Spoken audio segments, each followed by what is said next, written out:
예, 잠깐 한 타임 더 나누도록 하겠습니다.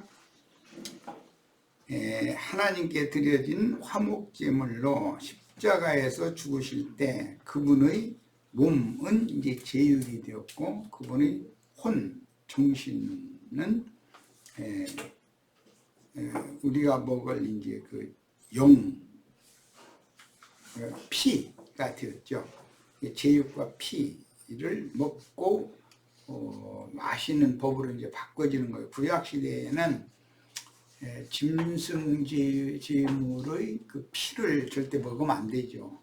기름도 절대 먹으면 안 되고 이게 이제 금기였는데 신약에 와서는 예수님이 내 살을 먹고 내 피를 마셔야 영생한다 이렇게 법을 바꾸셨어요. 영은 하나님께 받으심이 되셨는데 음과 혼은 제물로 번제단에 드려졌고 예수의 영은 하나님께 받으심이 되셨어요. 스데반도 동일하게 하나님의 영광에 들어가 예수님과 같이 같은 방식으로 하나님의 영광에 들어갔어요. 음부의 낙원에서 쉬도록 데려감을 받았습니다. 스데반이 이제 신약의 최초의 순교자인데 스데반 이후에는 음부의 낙원에 충만한 수가 또 차야 되는 것이죠. 나는 믿음으로 그분의 제물이 되시며 동참할 때 내 몸도 혼도 역시 거룩한 한 제물로 산 제물로 드려졌다는 증거는 몸이 쇠풀무에 던져져서 태워지고 있음과 동시에 내 혼은 살리심을 받은 영에 계신 그분으로 말미암아 날로 새롭게 되고 있음을 성령께서 친히 증거해 주심으로 자신의 영으로 자신의 내면 세계를 알 수 있다는 거예요. 날이 갈수록 진리의 세계에 대한 새로운 인식에 따라서 기록된 진리의 글인 성경을 읽을 때 하나님의 세계를 더 높이, 더 넓게, 더 깊이 깨달아가며, 그러니까 예수 그리스도는 만유 우주죠. 옛 창조의 우주도 예수의 형상과 예수의 모양에 따라서 창조된 거예요. 우주라는 것이. 그리고 그 안에 있는 모든 만물이 다 예수라는 그 우주 안에 있는 모든 만물도 예수 안에 충만하게 있는 것들을 상징한 거예요. 그런데 이것들을 아담이 마귀에게 이렇게 넘겨줘 버렸기 때문에 주님이 오셔서 새 우주를 다시 창조하는 거예요. 이게 영적인 우주를 창조하는 거죠. 이제 영의 세계를 창조하는 거죠. 육의 세계를 영의 세계로 창조해 가지고 새 만유를 새로운 영과 정신 세계의 그 만유 안에 만물을 충만케 하신 충만한 교회인데 교회를 통해서 새 세계를 믿는 이들 각자의 분량에 맞도록 유혹으로 상속해 분배해 주는 것이 신약의 진리예요. 이거 이제 이렇게 분배를 받으면 이게 날로 새롭게 된다라는 것은 무슨 뜻이냐? 영과 정신에서 인식이 새로워진다 이 말이에요. 인식이 점점 더 밝아지고 더 새롭게 깨달아진다 이 말이에요. 날이 갈수록 진리의 세계에 대한 새로운 인식에 따라 기록된 진리의 글인 성경을 읽을 때 하나님의 세계를 더 높이, 더 넓게, 더 깊이 깨달아가며 성령의 나타나심으로 내 혼이 온전해짐을 자각하는 것은 스스로 이것을 알 수 있지 않냔 말이에요. 자신의 그 충실한 신앙 양심은 알 수 있는 거죠. 새 사람의 새 자아가 진리의 증거로 그 영의 인침을 받기 때문입니다. 여러 번을 이제 강조를 했지만 예를 들어서 이제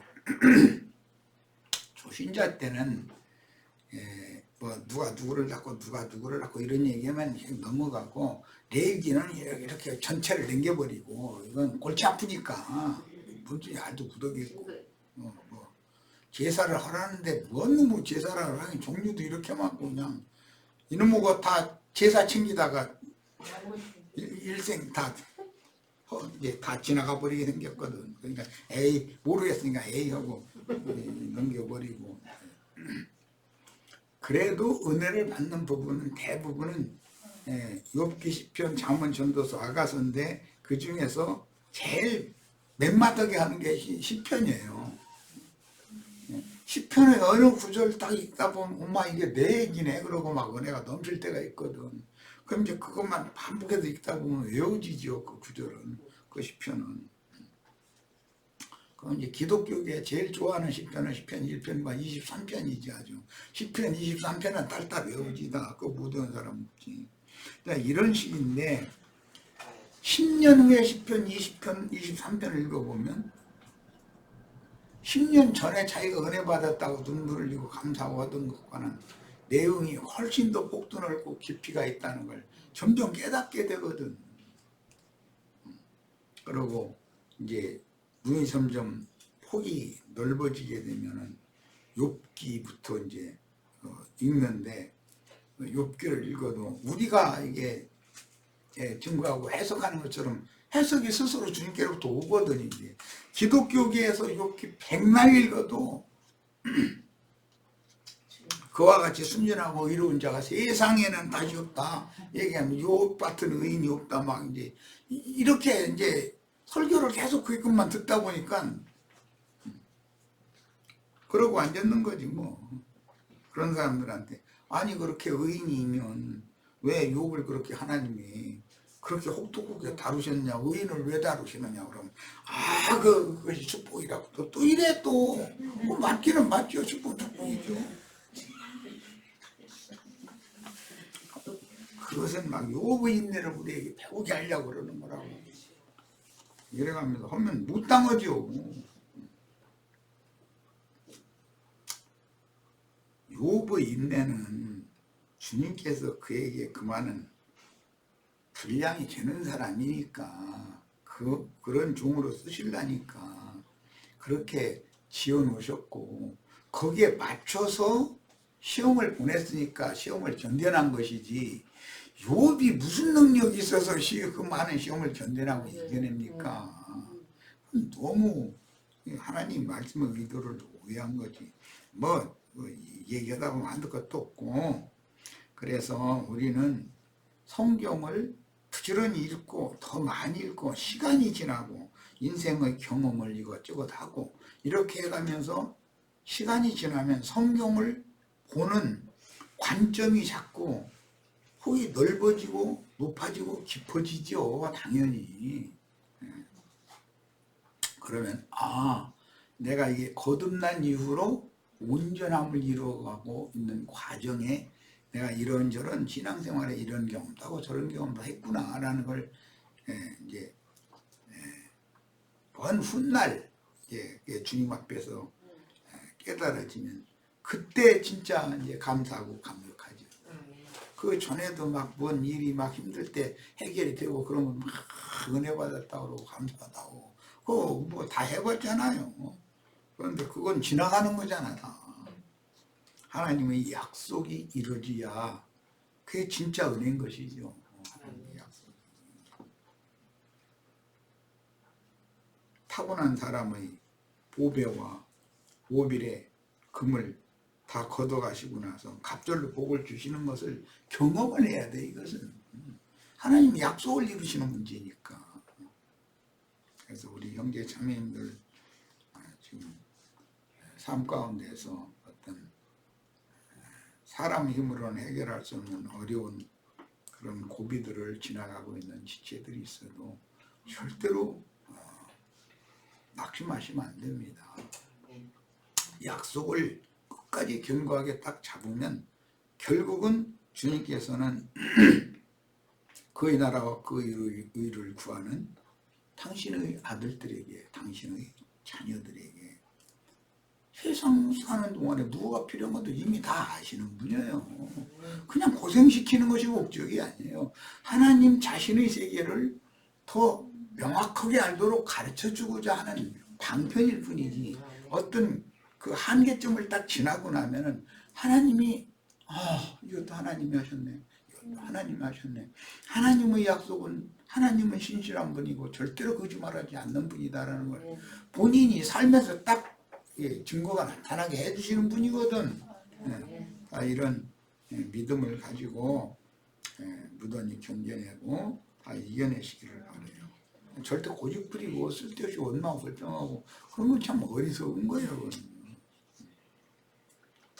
그리스도의 피를 제단 사면에 뿌려서 사방의 모든 죄인에게 십자가에 못 박히신 예수를 마음의 눈에 시시때때로 보여주시어 이미 뿌려진 피를 믿음으로 때를 따라 양심과 마음의 뿌림을 받으며, 지금 우리가 말씀을 가르침 받는 건 핏뿌림 받는 거예요. 생명 공급을 받는다 이 말이에요.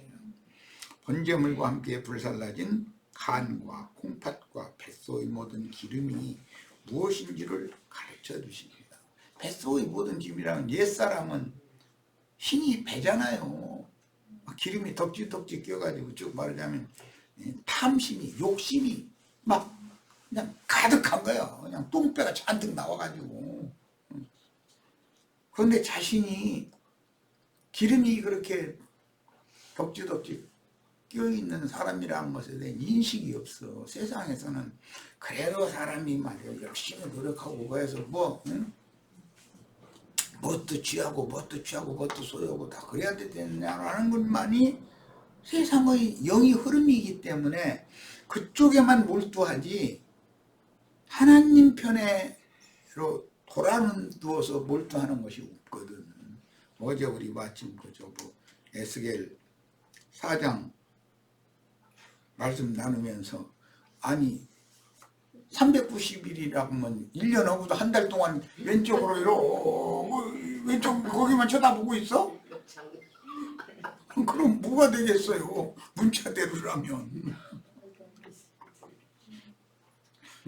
그런 것을 해석을 할 때 이 말은 거기다 대고 그 일일이 1년이나 390년을 이러고 옴나탈 잡고 앉고 그러고 있다는 걸 지적을, 그런 것을 표상으로 보여줄 때는 이스라엘이 참 하나님이 아닌 세상과 세상에 있는 것들을 향해서 몰두하고 그것만 막 집중하고 바라보고 있으니까 그 죄 때문에 내가 너희를 다 이방나라 컨나라 이렇게 해서 포로로 사로잡혀가게 했지 않냐. 이제는 돌아올 때가 됐지 않냐. 너희가 그거 얘기하고자 해서 그 얘기를 해놨더니 막 에스겔 선지자는 막 왼쪽으로 놔가지고 391을 이렇게 1년하고 한 달 오른쪽으로 돌아놓게 만들더니 40일을 또 곰삭달싹하고 그쪽만 바라보고 막 이렇게 나가면 이거 정말 대화가 그런 교계 신학자들과는 대화가 안 되는 거예요. 이게 그리스도의 피를 제단 사면에 뿌려서 사방의 모든 죄인에게 십자가에 못 박히신 예수를 마음 눈에 시시때때로 보여주시어 이미 뿌려진 피를 믿음으로 때를 따라 양심과 마음의 뿌림을 받으며 번제물과 함께 살라진 간과 콩팥과 뱃속의 모든 기름이 무엇인지를 이것도 점점 밝게 가르쳐 주셔야죠. 한목에 그냥 믿기만 하면 다 구원받고, 이게 이제 구원파식 구원관인데, 전에 그 인천에 있던 어떤 형제가, 그 형제 참 좋은 형제인데, 그 자매도 굉장히 좋은 자매. 그랬는데, 그 갑작스럽게 막 반기를 들고 있었더니 왜 그러나 했더니, 내가 거듭나지 않아서 그러는 거고, 거듭나면 다 그냥 신처럼 되어져 가지고 하나님이 싫어하는 것은 보지도 않고 듣지도 않고 말이야 손도 안 대고 이렇게 할 수 있게 되는 거 아니냐 막 이래서 그게 아니라고 그랬더니 나중에 이제 관계들 튀어나가더니 영 돌아오지를 않고 있는데 참 아까운 형제 자매들이 많아요. 영이 거듭나는 것과 혼의 구원을 이루는 것은 그게 시차가 많이 생기고 혼의 구원을 이루는 것은 일생의 일이고 영이 거듭나는 것은 단번의 일인데 그걸 구분을 못하면 안 되죠. 내 모든 소유 곧 내 보배와 금덩어리를 제단에 던져 화목제물로 삼게 하시고 향기로운 냄새를 흠양하시는 전능자의 산 제물로 삼아주심을 감사해야겠어요. 로마서 12장 1절 2절에 보면 너희 몸을 주님이 받으신 빅한 산 제사로 드려라 그랬어요. 근데 그 제사라고 번역했지만 제물이라는 뜻이에요. 그러면 내 자신의 몸이 제물로 드려지려면 내 자신의 몸이 교회 안에 들어와야 된단 말이에요. 세상에서 고난받는 것은 세풀무 애굽에서 고난받지 않는 사람이 불신자도 다 똑같이 고난받아요. 이재용 씨도 감옥살이 했었고 나보다 더 고난이 더 많아. 나 고난받았다고 난 그래서 그런 분들을 생각해 보면서 주님이 나를 이렇게 길러내신 것은 이건 세상의 그 표현으로 세 발의 피요. 그 세상에 부를 곳이 없는 사람 같은데 그런 사람들은 감옥이나 들락달락 했었고 나는 감옥에 한 번도 간 적 없잖아. 또 감옥에 오라고 부르기나 해? 나 같은 사람 데려다가 몰라 꽁꽁 먹이고 그러겠어. 그러니까 그런 걸 보면 자기 혼자 세상 고난 다 받은 것처럼 이렇게 막 이렇게 울어대 가면서 막 저 사람은 잘해주시고 왜 나한테 이렇게 하냐고. 이건 말도 안 되는 소리예요. 그건 말이 되는 소리예요. 다 감당할 만한 그런 시험을 보내시고 다 감당하게 해주시는 거예요. 분량에 따라서. 예를 들자면 안 헛소리지만 누구는 먹고 사는 문제, 생계 문제 때문에 땀내는 것은 하나님이 보편적으로 아담에게 너 이마에서 땀 흘려도 이러려고 했으니까 육신으로 살아있는 동안은 그건 누구나 다 해야 되는 거예요. 그런데 이제 그 중에 이제 한탕에 하는 이제 이상한 놈들이 이제 있으니까 자꾸 눈을 그쪽으로 돌리면 안 된다 이거요. 1년 한 달을 그쪽만 계속 그쪽만 바라보고 이러고 누워있을 거예요?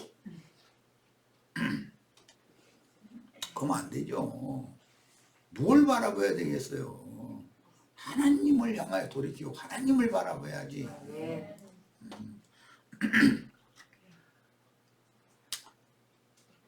화목제물에서 번제물과 함께 제단에 던져서 불사르는 하나님의 음식을 지금 오늘 마지막 시간으로 이렇게 나누는 중이에요.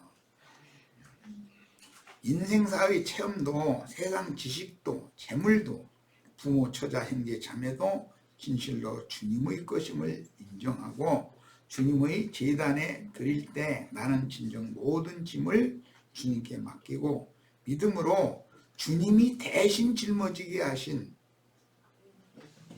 믿음이에요. 그런데 주님께서는 각 사람의 몫의 십자가를 남은 고난이라고 그래요. 예수 그리스도의 남은 고난을 자기 육체에 채우게 하는 그런 시험을 분량에 맞춰서 각 사람의 분량에 맞춰서 은사에 따라서 맡긴다는 거예요. 그럼 그 이 생을 사는 동안 능히 짊어지고 가야 되는 것이지 육신이라는 것이 이 혈육의 몸을 입었다라는 것 자체가 십자가를 짊어지고 있다는 것이거든. 내 영혼이. 그것을 벗어보이려고 그러면 구약성경에 그래서 예레미야 선지자가 그 말했죠. 너희한테 말이야. 나무멍에 이렇게 올려놨더니 이거 싫다고 막 흔들어대가지고서 나무멍에 부러뜨리니까 이놈 안 되겠다고 철멍에를 갖다 딱 올려놓는다고 그랬잖아요. 세상 말고 산 넘어 산이라는 게 있는 거거든. 내 몫의 십자가를 능히 지게 하시고 그리스도와 함께 승천하여, 이것은 땅을 초월한다 이 말이에요. 세상사의 일을 다 초월하고 벗어버린다. 그게 무덤에서 부활하여 승천하는 거잖아요. 하나님 우편에 앉혀짐으로 하나님의 받으심이 되는 것이 진정한 화목제인 것이다. 화목제는 최후로 승천하여 주님의 보좌와 그 보좌 주위에 함께 앉는 것까지가 화목제의 완성이다라는 거예요. 자, 믿음의 제물, 믿음의 봉사, 믿음의 제사라는 성경 구절이 자신에게 주관적인 산 체험으로 적용되기를 바랍니다. 나는 오늘 이제 특히 교리적인 많은 말보다는 주님이 나와 함께 동행하시는, 나는 새로운 피조물로 새 우주를 유업으로 받은 사람이라고 하는 생명의 체험에 대해서 지금 계속 강조했어요. 왜냐하면 화목제가 5가지 제사 중의 완성 마무리 제사이기 때문에 이걸 강조한 거예요. 부모, 처자, 형제, 자매, 전부와 모든 것을 버리라고 요구하실 때 뱃속의 기름으로 인하여 완악하고 교만한 내 혼 생명이 모두 거두어지고 사리를 분별해 주며 독성을 정화하여 주시기를 간구합니다. 우주 만물의 이치를 알려면 인생의 삶의 경험을 통해서 하나님이 친히 가르쳐 주실 때 눈이 열려야 된다 이거예요. 우주 만물의 창조와 그 다음에 운행되는 이치를 아는 것이, 그 아는 것이 영생이잖아요. 네. 이 우주 자체가 예수 그리스도다 이거예요. 또 그분의 말씀으로 창조해가지고 우주 자체를 붙들고 있어요. 만물과 만사와 모든 것들을. 그런데 나에게 필요한 몫이 있어요. 어떤 것을 보내시는 거예요. 사탄을 유업에게 하나님이 보내신 거잖아요. 사실은 거친 파도와 모진 역풍이 불어오면은 이게 주님이 나에게 찾아오셔서 말씀하시는 중이다, 이렇게 받아야지. 이 막 바람과 파도를 막 잠잠하게 해주고 물리쳐 주시옵소서만 날보다해서는 안 되는 거죠.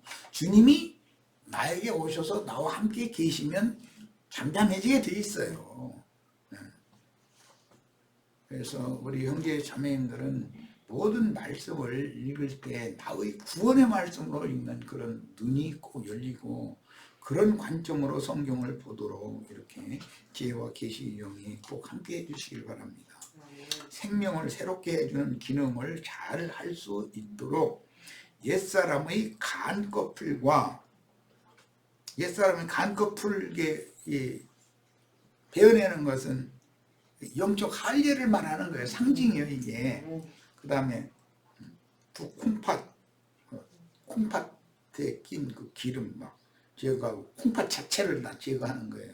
그것은 뭐냐, 이미 분별력 고장이 나가지고 맑은 피와 독을 분별을 해서, 독은 배설물로 내보내버리고 생명이 될 만한 그 유익한 피는 머리까지 발끝까지 손끝까지 다 정상적으로 운행되게 해야만 되는 거잖아요. 그래서 간껍질과 콩팥과 내장기름과 함께 미골에서 꼬리를 과감하게 베어내서 제단에 불사르고 새 영과 새 마음을 받은 새로운 피조물로 다시 창조하여 하나님과 화친의 맹약을 맺고 주님과 그 친근한 사이로, 친구 사이로, 원수가 화친을 맺으면 친구가 되는 거죠. 친구 사이로 회복시켜주시는 축복이 우리 형제 자매님들 모두에게 임하기를 주님의 이름으로 축복합니다. 마칩니다.